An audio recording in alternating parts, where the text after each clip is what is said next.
2024年6月某日、ついにフィーヨの本社のある中国広州に行くことに。この動画では、中国広州とフィーヨ本社へ訪問した体験をナレーションとともにお届けしたいと思います。フィーヨ本社は中国の広州にあります。広州は中国有数の大都市で、ここ数年、日本と同じようにマンション価格が高騰しているのだとか。最寄りの空港は白い雲と書いてベイユン空港で、日本から直行便もあります。広州内は日本と同じように地下鉄が張り巡らされ、空港から市街地や観光地まで電車で移動することができます。電車は WeChat Pay を使えば、現金や交通カードは必要ありません。市街地に出ると、6月の気温は30度を超えており、とても暑く、また湿度が日本よりも高いです。私はこの暑さで広州の滞在期間中は胃腸の調子を崩してしまい、あまり食事をとることができませんでした。夏に行くときは着替えを持ち、午前中と夕方以降の観光が適しています。広州の繁華街では、デパートやブティックが集合した場所もあれば、フルーツジュース屋さんや食事屋さんがずらっと並ぶ場所もありました。また、日本のコンビニのセブンイレブンもよく見かけます。支払いのほとんどは WeChat Pay やアリペイで行うため、私はこの旅行で現金を一度も使いませんでした。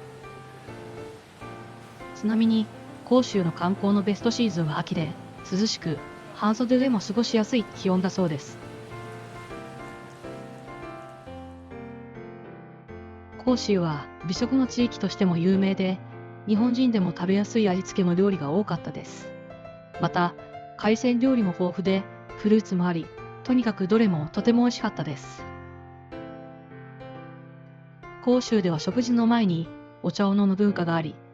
料理が出てくるまではお茶を飲んで過ごします。また、最初にスープを飲み、その後前菜、主菜と料理が運ばれてきて、同じお皿を分け合って食べます。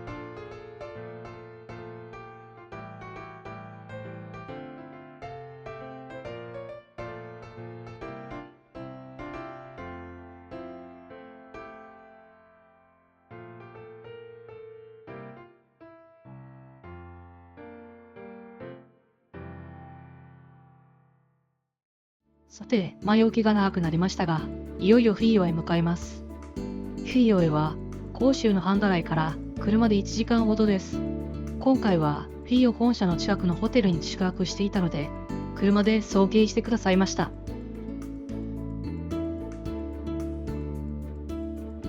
ィーヨの本社に到着です。右手がカスタマーサポート部門など、真ん中が開発、製品検査部門など、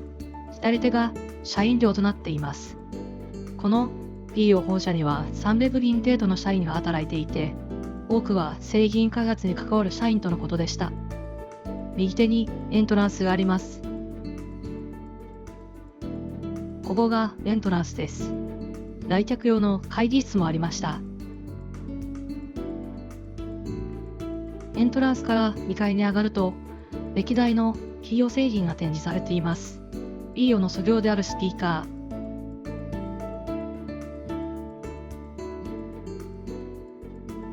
大ヒットしたポータブルアンプなど、新旧様々な製品が展示されていました。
ここでは計11の最終検査を行っていました。この本社では開発とコア技術に関わる部品の生産や出荷製品の最終検査のみとなっていることから大規模な生産設備はありません。コア部分の生産を行う SMT の設備はありますが、大規模な生産工程は外部に委託しているからです。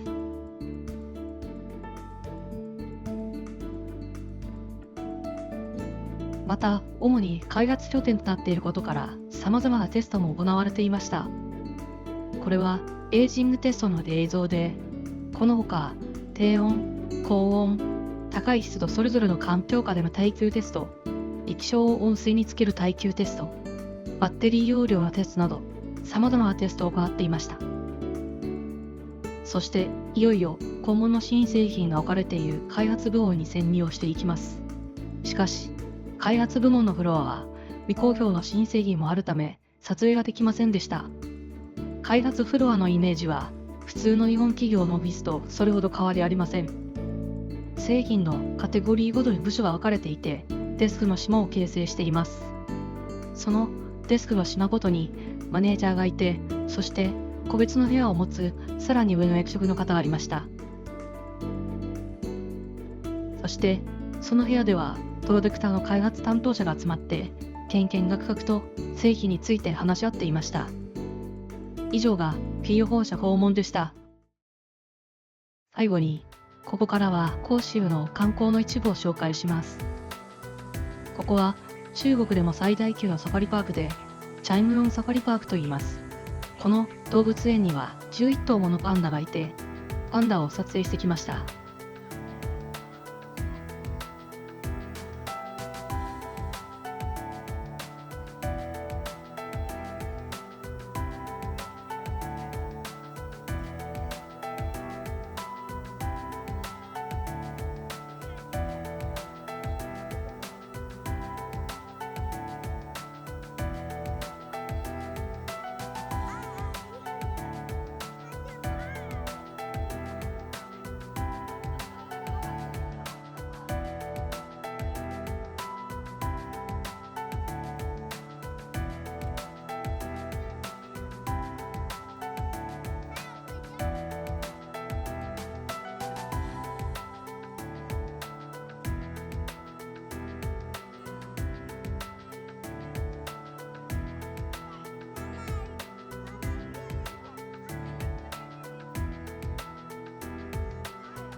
ここは私が滞在したホテルです。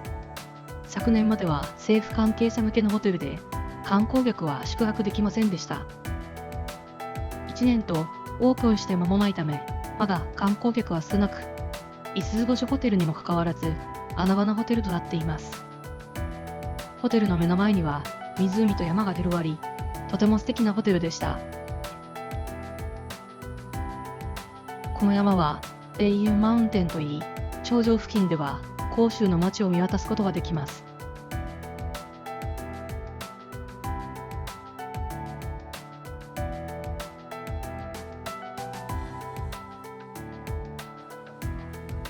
頂上までの道のりには緑があふれ、湖があったり、歴史的なものがあったりと、観光にもぴったりな場所でした。